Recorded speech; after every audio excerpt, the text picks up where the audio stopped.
سیدھا اعتدال کی طرف لے جانے والا فتنہ ہے. چند ایک موٹی موٹی باتیں ہیں جو ہر مسلمان کو یاد کرنا چاہیے.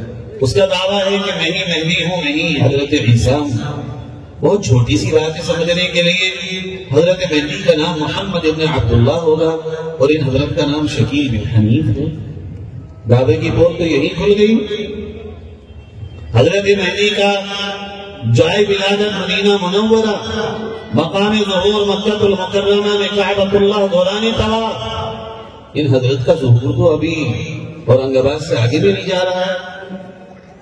حضرت عیسیٰ علیہ السلام آئیں گے آسمانوں سے، دمشق کی جامع مسجد کے منارے پر اتریں گے، فجر کی نماز پڑھائیں. فجر کی نماز کا وقت ہوگا، چاروں طرف سے دجال کا لشکر حضرت مہدی کی چھوٹی سی جماعت کو گھیرے ہوئے ہوگا.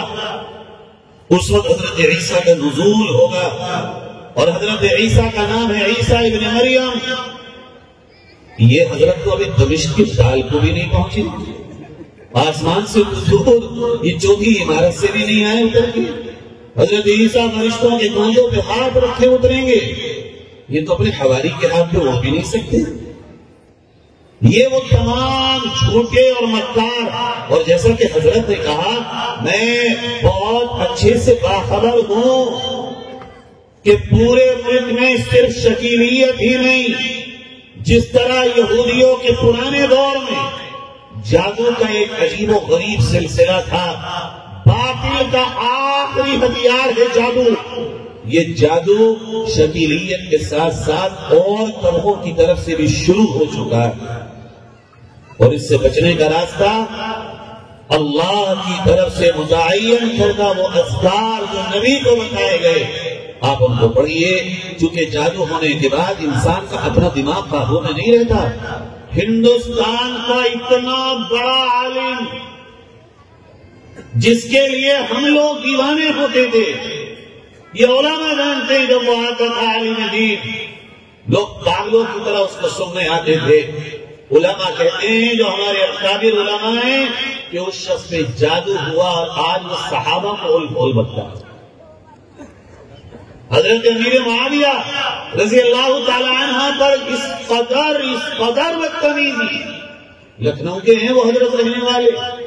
یہ ایک جادو کا خطرناک نتیجہ. شکیلیات اس دور میں دوسرا مرزا غلام حق قادیانی ہے جو آپ کی نسلوں کے اور جوانوں کے ایمان پر حملہ آور ہو. بھئی حضرت مہدی جب ظاہر ہوں گے تو کعبۃ اللہ میں دوران طواف ایک جماعت حضرت کو پہچانے گی. وہاں سے حضرت اپنا لشکر لے کر کے چلیں گے. دجال کے لشکروں سے مقابلہ ہوگا. بڑھتے بڑھتے خراسان کے علاقوں کی ایک بہت بڑی جماعت برفیلے اور سرخیلے پہاڑوں سے ہوتے ہوئے حضرت مہدی کے لشکر میں جا کے شامل ہوگی. لڑتے لڑتے حضرت مہدی دمشق میں جب پہنچیں گے تو شہید ہوتے ہوتے مسلمان بہت تھوڑے رہ جائیں گے. ایسا ماریکا ہوا ہے کہیں؟ پھر جیسے حضرت نے بتایا امریکہ فراس کے بیچ کے کافر کو کہتا کافر ہے یہ، وہی دجال ملکوں کو بنا دیا. اللہ کے نبی کی حدیث میں صاف صاف ارشاد ہے کہ دجال ایک شخص ہے، ایک پرسن ہے، ایک پرسنالٹی ہے، انسان ہے جو قیامت کے قریب میں ظاہر ہوگا اور اللہ اس کو غیبی قوت عطا کرے گا. جس کو چاہے گا ظاہری طور پہ مار دے گا اور جس کو چاہے گا زندہ کر دے گا. ان حضرت میں تو مکھی زندہ کرنے کی اوقات نہیں. یہ ہیں وہ تمام خلاصے جو اس وقت میں نہیں کر سکتا. بہت بڑا موضوع ہے یہ، اس کے دعووں کی پول کھولنے کا. میں یہاں کے اکابر علماء سے درخواست کرتا ہوں اپنی مساجد میں اس کو موضوع بنائیں اور آپ حضرات اپنے محلوں میں کمیٹیاں بنائیں اور اس پر نظر رکھیں تاکہ کوئی بچہ ایمان سے ہاتھ نہ دھوئے. اور جیسا فرمایا یہ چقدہ مقدہ یہ بڑے دیکھنے بھالنے میں ہم سے بھی بڑے نورانی، ہم سے بھی زیادہ شاندار پگڑی داڑھی ٹوپی جبہ سب کچھ ہوگا، مگر اس سے دھوکے میں مت آنا. آپ کے علماء کو آپ بہت اچھے سے جانتے ہیں. اگر آپ ہی کے بیچ میں سے یکدم کوئی بدل رہا ہے اور اس کا تعلق آپ کے علماء سے نہ ہو، علامت ہے اس بات کی کہ وہ اس طرف چلا جائے.